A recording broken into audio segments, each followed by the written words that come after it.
Resposta à acusação. Primeira manifestação da defesa na lide penal. Excelências Porreta, Hércio Quaresma Filho.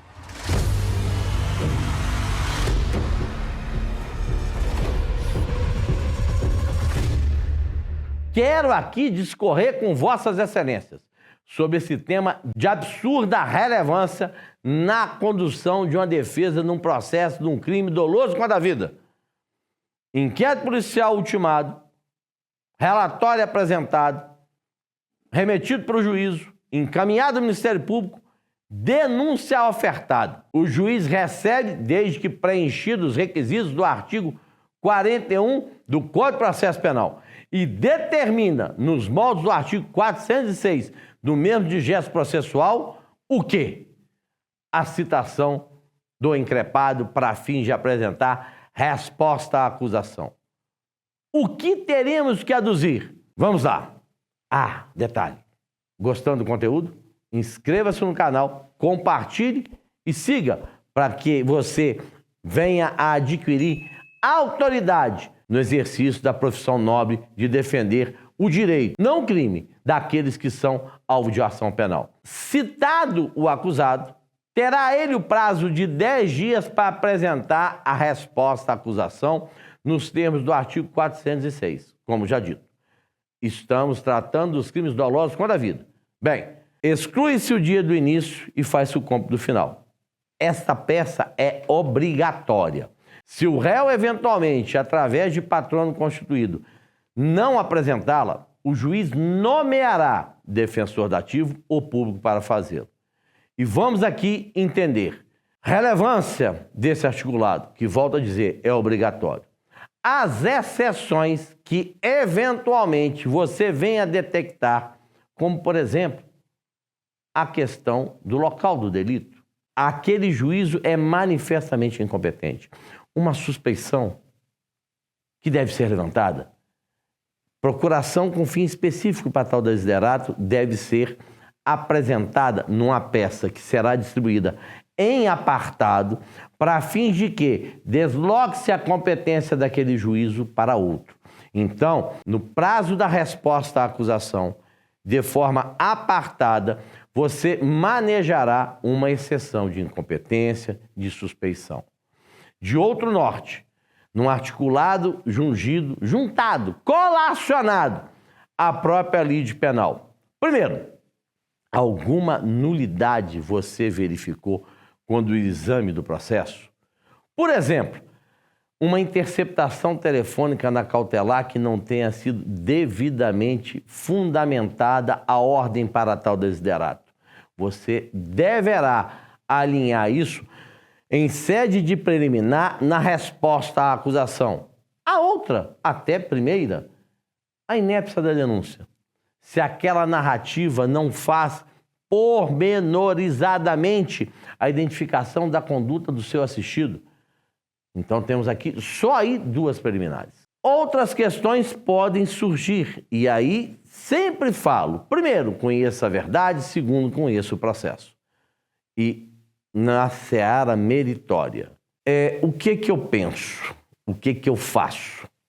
É o limiar da ação penal. Eu conheço todo aquele arcabouço que levou à convicção do Ministério Público de oferecer denúncia. Aquela prova inquisitorial até então arregimentada, eu participei da sua construção? Claro que não. Eu vou adiantar para o parquê as minhas teses, os meus argumentos? Penso que não. É o meu modus operandi. Não faço isso. Sou genérico, exceto quando há uma questão muito cristalina de uma excludente de anjusticidade que poderia gerar absolvição já quando do exame da resposta à acusação, eu sempre a faço de forma superficial. Óbvio que não deixo, reitero, de discutir aquelas questões preliminares. A nulidade de uma prova, o vício com relação a um laudo, uma inépcia da denúncia. Por exemplo, estou citando apenas 3. Mas no mérito, eu não ingresso de forma muito profunda sobre esse teatro probatório. Este é o momento capital para apontar as testemunhas que serão inquiridas na futura instrução processual, no sumário de culpa. Quem eu devo arrolar? O que eu quero edificar? Eu tenho por hábito dizer, eu não sou construtor, eu sou demolidor. Eu vou desfazer, até então elencado pela autoridade policial e seus agentes, com o desiderato de quê? Demonstrar a inocência do nosso patrocinado. Ou até mesmo que haja uma desclassificação, que aquela percepção levada a efeito pela autoridade policial, quando indiciou o seu cliente e abraçada pelo órgão ministerial, não deve prosperar. Qual o número de testemunhas? 8. Mas está limitado a este número?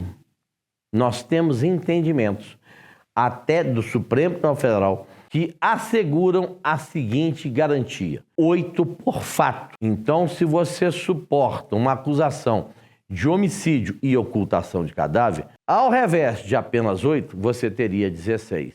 Se tiver um outro crime, um conexo qualquer, um tráfico de drogas, uma extorsão, uma organização criminosa, uma associação para o tráfico, entendo e há supedâneo na jurisprudência pátria para fins de que você traga um rol superior. O juiz indeferiu o remédio próprio habeas corpus e vai se discutir isso no TJ, STJ, STF. Se não prosperar, o que vai acontecer? Trabalharemos apenas com as 8.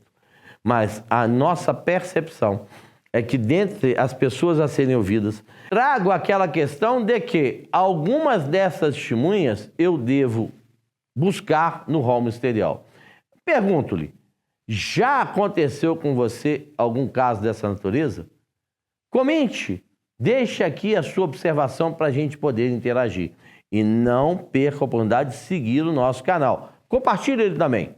E vamos lá. O rol de testemunhas é importantíssimo. Algumas daquelas que foram arroladas no Ministério Público. Exemplo, o policial que participou da prisão, aquele que levou efeito à investigação, o delegado de polícia que capitaneou a peça informativa. E outras que eu vou indicar. Rol de testemunhas apresentado, já separado. Diligências. O que eu posso requerer? Uma exumação do cadáver, por exemplo. Eu tenho possibilidade de pugnar pelo afastamento do sigilo telefônico do meu constituinte. Já fiz isso uma vez. O meu patrocinado dizia: Quaresma, nessa data estava em tal lugar, estão dizendo que eu praticava o delito e eu me encontrava em outro lugar. As estações radiobase daquela data demonstrarão que eu e o meu aparelho, inclusive, estávamos em lugar diverso. Então, isso você vai requerer quando? Da resposta à acusação. Um laudo complementar, uma perícia, tudo isso deverá ser feito quando? Da resposta à acusação. Ao cabo dessa situação, o juiz irá examinar, deferir ou indeferir algum dos seus pleitos. E quais seriam as medidas para os indeferimentos? O habeas corpus, utilizado como colateral ataque em face de uma nulidade, de um cerceamento de defesa, de um constrangimento legal imposto àquele que você representa, objetivando que o tribunal venha a deferir, compelir o juízo a aceitar aquele pleito seu porque você está observando a ampla defesa, buscando respeito ao contraditório e assegurando o devido processo legal. Até agora, o que você tem achado dessa nossa prosa? Não deixe de lançar os seus comentários. Compartilhe com os seus amigos e você irá auferir autoridade. Em síntese, a resposta à acusação tem esse valor de ser a primeira manifestação defensiva no curso da ação penal e que vai nortear a sua estratégia, que já deverá ser previamente combinada com o seu cliente, demonstrando a ele: olha, o que nós temos aqui é a possibilidade de uma absolvição sumária. O que nós vamos buscar aqui é o decote de uma qualificadora. No mesmo passo, uma desclassificação de um crime doloso para um crime culposo.